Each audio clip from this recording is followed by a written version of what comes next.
Welcome to On the Edge with JP Devine from Central Maine Sunday. On the Edge with JP Devine audio is made possible by our subscribers like you.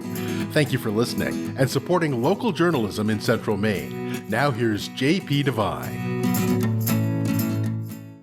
October is here. Who knew that so many of us would still be alive? We used to open the paper with the scores, sports and political. Now it's the obits.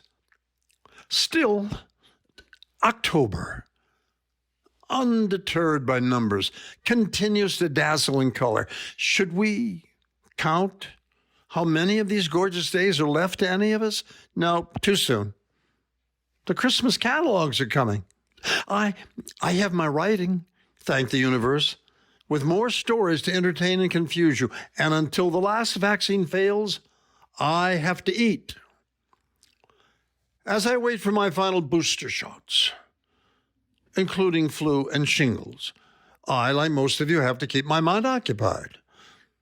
As the leaves fill my gutters, I wonder, will I wind up like the truly elderly, sitting on a tiny chair on the front lawn, masked, of course, a blanket on my lap, Irish sweater draped on my shoulders, binoculars and pencil in hand, making notes in my new book, entitled Bird Watching while waiting for my booster. Not a bad idea. It's better than being on a bench by the ocean in Florida, feeding bits of Big Mac to the gulls. Yeah, you see more girls on the beach in Florida. Well, you see more of the girls on the beach in Florida. Now, she and I we've never been to Florida. We'd miss autumn in Maine. I have a nephew down there somewhere. He says there is no autumn in Florida. The trees don't change color. The people do, given all that sun. He tells me of a retirement home friend of his who has a part-time job walking along the beachfront, checking the old guys on the benches. If they don't move by sundown, he calls for the wagon. You know, I enjoy it here, sitting under a tree, tossing French fries to squirrels and waving to passers-by.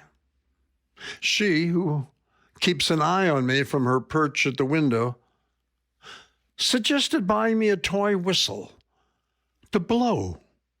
Should any of these strangers get excited and come up to chat, touch my hand, maybe give me a hug, and shorten my lifespan. It's hard to tell, she says, which of them are anti-vaxxers or only on their first needle. One older than me fella, 6 baskets away from me in the market this week, claimed he had 2 vax. His wife risked us by telling me they were only the flu and shingles shots. On advice from older neighbors, I tried the early morning senior hour shopping. That can be annoying. The checkout lines take an hour to get through. No, sir, that's not a Visa card. That's your vaccination card. It's way too early. Friday, I gave it one more try, and while waiting in the car for the doors to open, I took a nap. About 30 minutes later, an old woman in an electric shopping cart tapped on my window with her cane and shouted, "You're in a handicap space." She's staring at me now from the living room. I've taught her over the years that when a writer is sitting staring out the window, don't bother him. Even if his eyes are closed? Yes, that's deep thought.